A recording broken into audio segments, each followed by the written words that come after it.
When for some reason you decide to go ahead and study Western philosophy, you start from Socrates. Usually, you are advised not to read a random dialogue, but start to study Socrates from the end of his life, specifically from his address to the court, known as the Apology of Socrates. And why is that? Because your true colors and what you are really all about show themselves not in your words, but also in your actions. And the best time to judge someone's character is when they are pressured by death, and in the case of Socrates, by death and idiots in court. Your way of life and your ideas you preach are just that much more influential when you present them in the face of death. You already probably read the title. What I am going to try and do today is prove that Socrates was the biggest badass in Western philosophy, and I'll do that by analyzing and just showcasing the tail end of his life and how truly remarkable it was. So this part 1 is all about how badass Socrates truly was, and part 2 is going to be all about the ideas he talked about during his address to the court. Thank you, like and subscribe if you enjoyed this kind of content. Thank you. Let's begin. Let's quickly put together the scene of what is happening right now. So Socrates is an old man at this point, about 70 years old. He has been living in Athens all of his life, and some men in power in the city are kind of angry at him, and so they make him go to court. And why are they so angry? Well, there is really one big reason. Here is their excuse for why they are suing Socrates. Socrates is an evildoer and a curious person who searches into things under the earth and in heaven, and he makes the worse appear the better cause, and he teaches the aforesaid doctrines to others.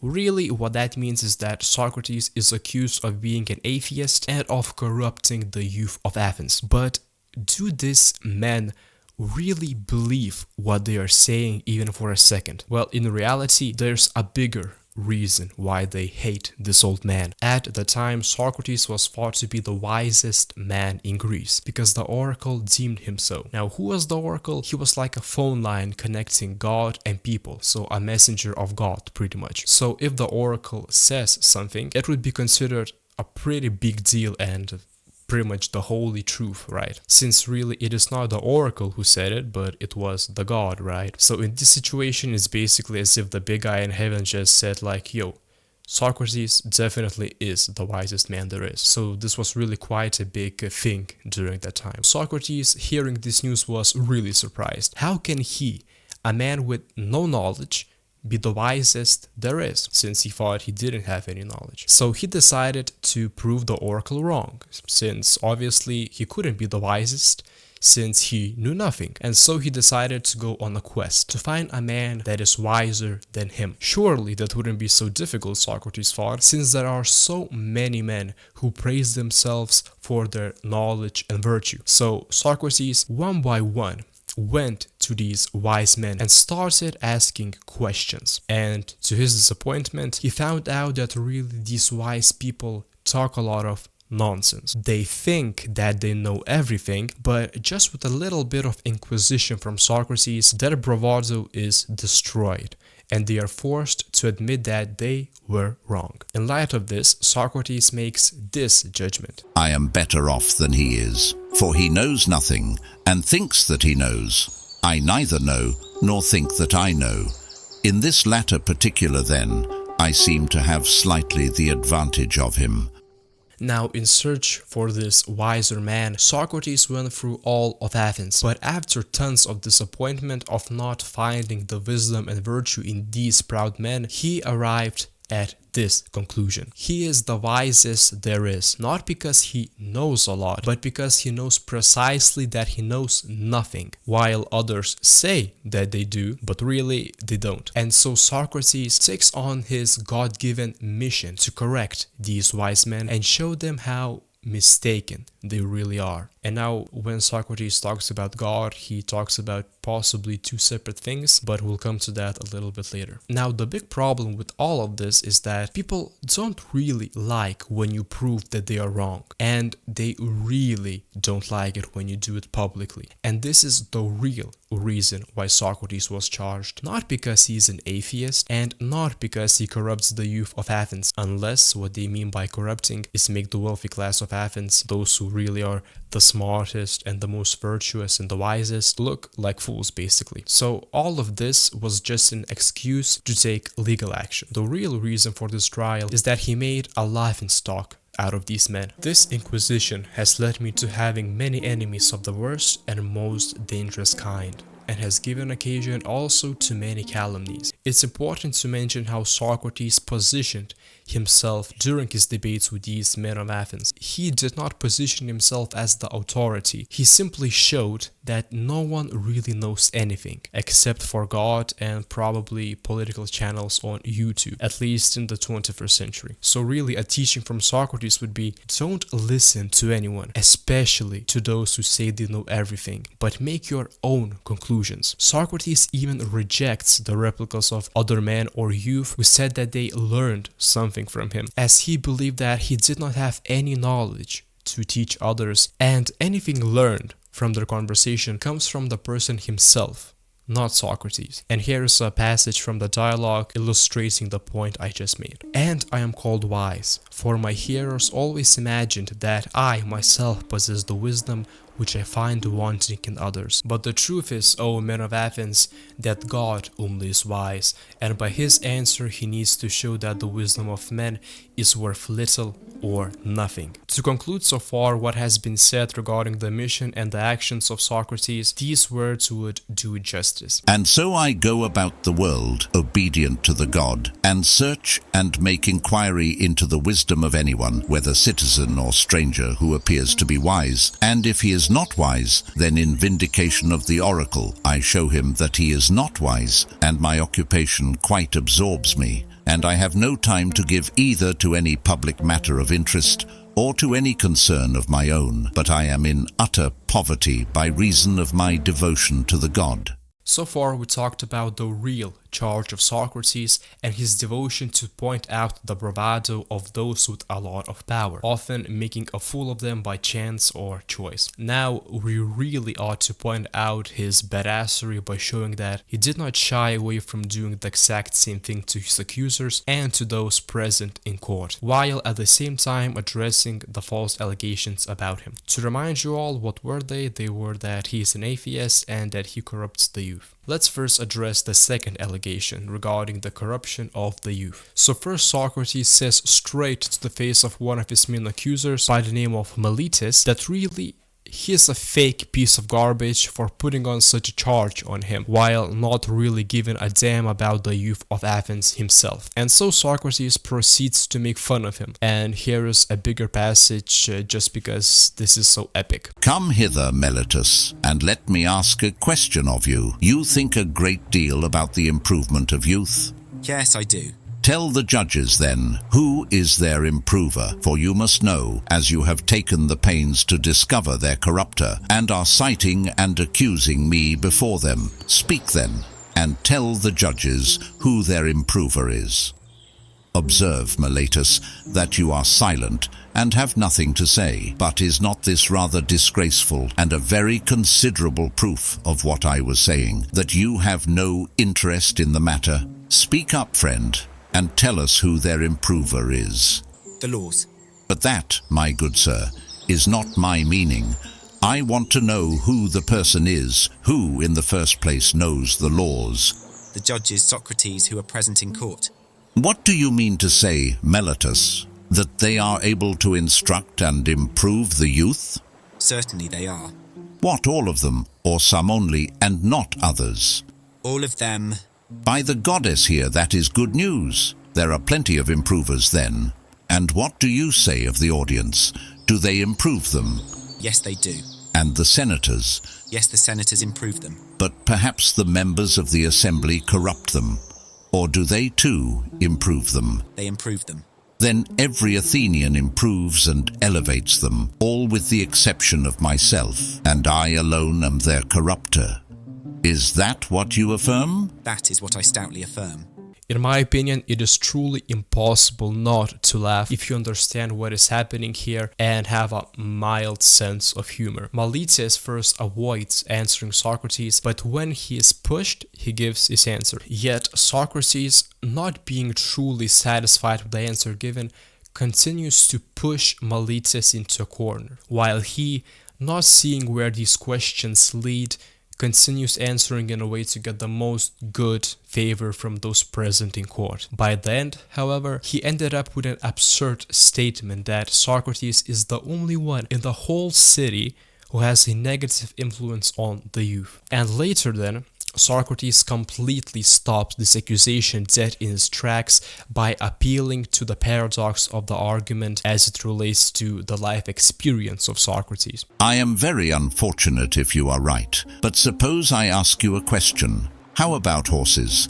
Does one man do them harm and all the world good? Is not the exact opposite the truth? One man is able to do them good, or at least not many. The trainer of horses, that is to say, does them good, and others who have to do with them rather injure them. Is not that true, Meletus, of horses or of any other animals? Most assuredly it is, whether you and Anytus say yes or no. Happy indeed would be the condition of youth if they had one corrupter only, and all the rest of the world were their improvers. But you, Meletus, have sufficiently shown that you never had a thought about the young. Your carelessness is seen in your not caring about the very things which you bring against me. The point made here is that Socrates is not such a fool, especially considering the words of the oracle, not to realize that influencing Athenians in a bad way would only harm Socrates in the process sooner or later. Hence, the only possible way that Socrates could be negatively influencing others is unintentionally, in which case he should have been taught the error of his ways, but not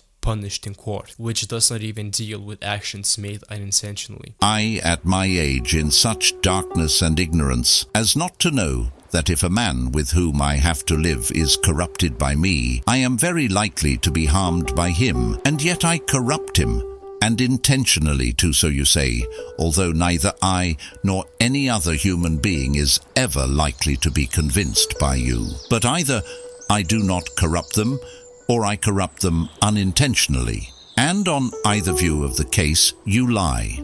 If my offense is unintentional, the law has no cognizance of unintentional offenses. You ought to have taken me privately, and warned and admonished me, for if I had been better advised, I should have left off doing what I only did unintentionally. No doubt I should. But you would have nothing to say to me, and refused to teach me, and now you bring me up in this court, which is a place not of instruction, but of punishment.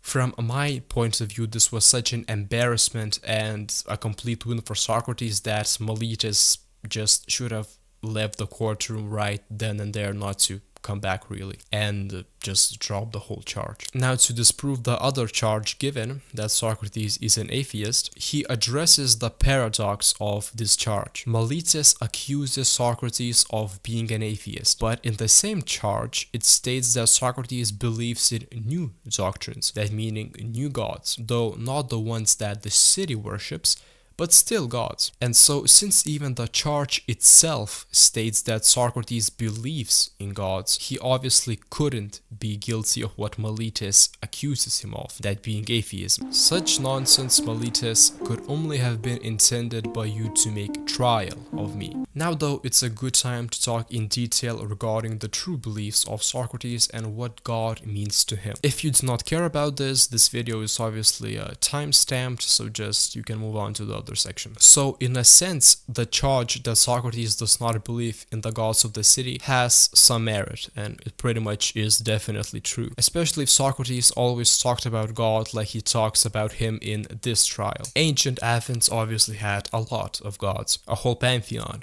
which you undoubtedly remember. Gods like Zeus, Hera, Poseidon, and so on. But Socrates, during the whole of his defense, uses the plural of the word God only 2 or 3 times really. And when he does use it, it's more of meeting the people of where they are at kind of thing. As if he says gods to appease or make people just understand what he's talking about. But really, I think he means God as if God is singular. And I think this nicely reflects in this passage. For I do believe that they are gods, and in a sense higher than that in which any of my accusers believe in them. And to you, and to God I commit my cause, to be determined by you as is best for you and me. It feels like Socrates has one God he talks about instead of the whole pantheon, though I will mention here that the oracle was a messenger of a singular God, in this case Apollo, and so it is possible that Socrates refers to him when he uses the singular of God, though it would be a bit strange since Apollo is not even the highest god there is in the Greek pantheon. Such a title is held by Zeus, hence it is not really likely in my opinion. Probably if you were to worship one god from the whole pantheon, you would just probably take the one who's like the biggest one of all of them, right? Now, we already know that Socrates' purpose in life is to follow this god and his commands, and we can see this reflected in these passages. So, the first passage, God orders me to fulfill the philosopher's mission of searching into myself and other men. And the second quote, for know that this is the command of God, and I believe that no greater good has ever happened in the state than my service to the God. Clearly, we can see in these passages that Socrates does believe in God. Also, these passages lead us to believe that what Socrates is referring to is a God in a traditional sense, like the singular creator of the universe and so on. But this next quote can completely flip the interpretation of the last two passages. This sign, which is a kind of voice, first began to come to me when I was a child. It always forbids, but never commands me to do anything which I am going to do. This passage clearly refers to the inner voice of reason in Socrates, which tells him what not to do. It is his inner voice of conscience. And if we really wanted to, we could replace the word God in the previous passages with his inner conscience and not really alter the meaning of these previous passages at all. Or we can maybe differentiate that Socrates could be speaking of two gods, the first being the God in a more traditional sense, and the second being his inner voice of reason. All of this could lead to some confusion regarding the beliefs of Socrates, so here's a couple of things that could be happening here. The first possibility is that Socrates, when he says God, really means his inner conscience, and he uses the word God to simply get a better standing in court. The second possibility is that to Socrates there are really two gods, one traditional god and his inner god. One gave him his mission and the other helped him fulfill it, as well as live a virtuous life. And the third possibility is that these two gods are just one and the same. So something akin to the idea in Christianity that our voice of conscience is a God-given virtue to help us be closer to him. Now, we can probably already just throw away the first interpretation, as Socrates really does not seem to be that kind of guy who would just censor his speech just to get a better standing in court. We really only have two options. Personally, I would probably go with the third interpretation, because to me it seems logical that there's no need to invent another god in each person as his voice of conscience, especially when this voice in each person states the same universal truths or laws of virtue. We could just say that a part of God is within each person and make do with that, though you are entitled to your own opinion, and in the end none of us know anything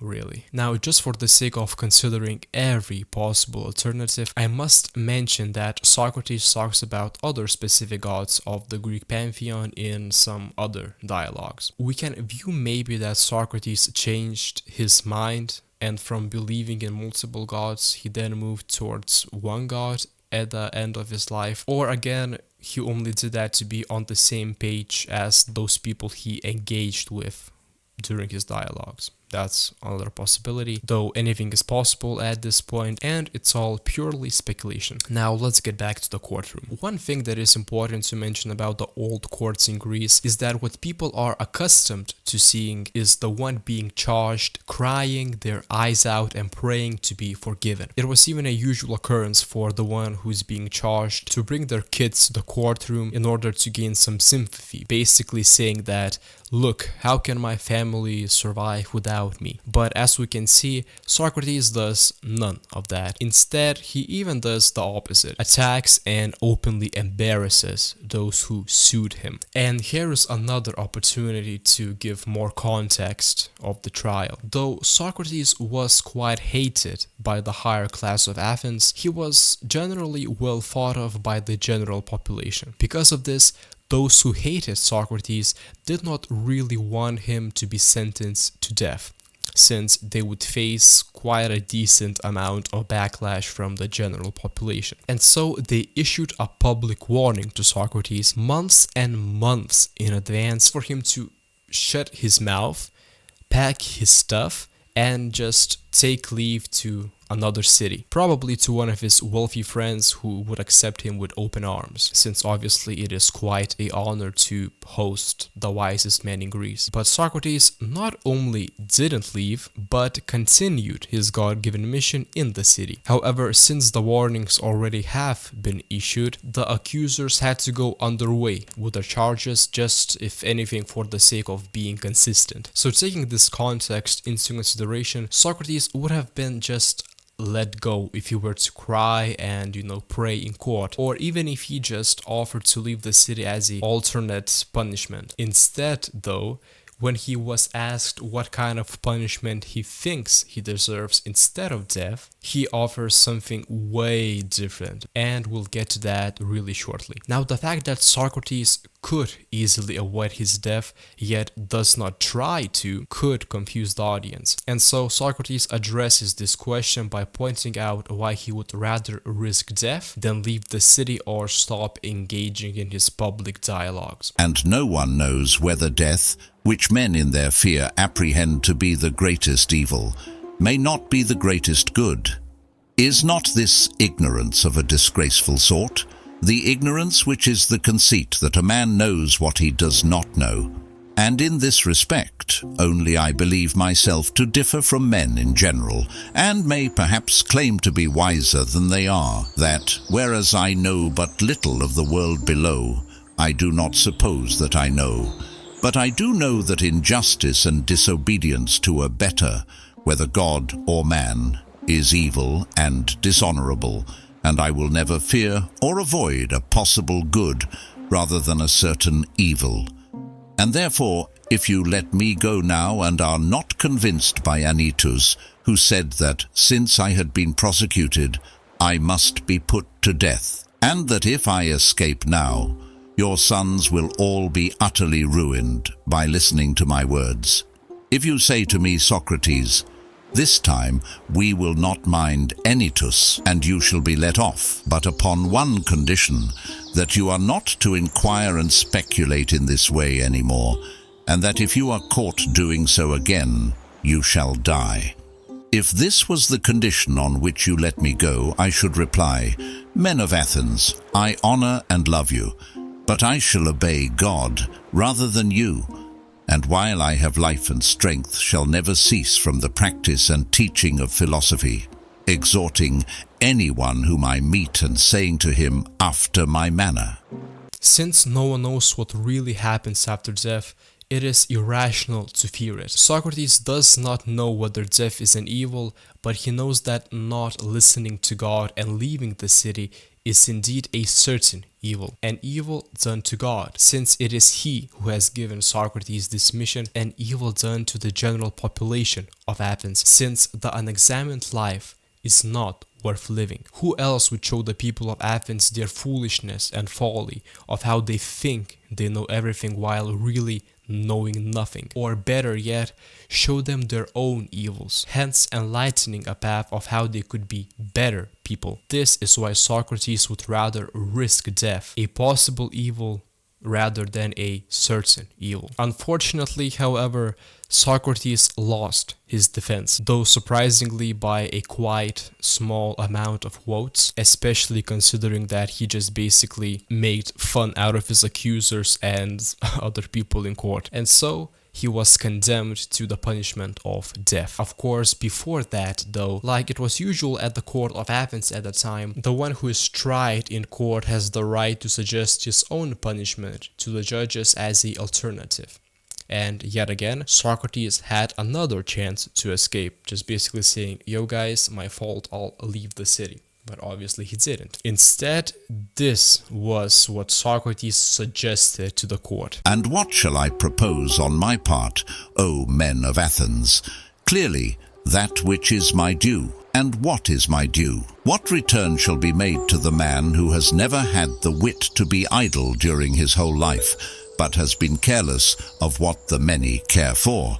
Wealth and family interests and military offices and speaking in the assembly and magistracies and plots and parties, reflecting that I was really too honest a man to be a politician and live.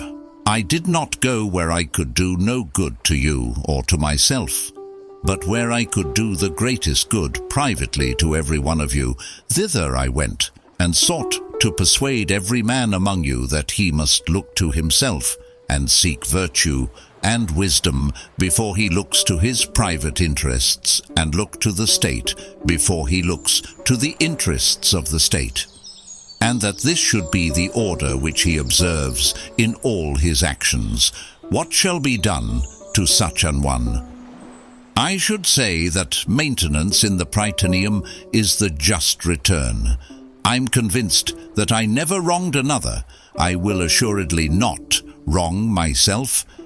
I will not say of myself that I deserve any evil or propose any penalty.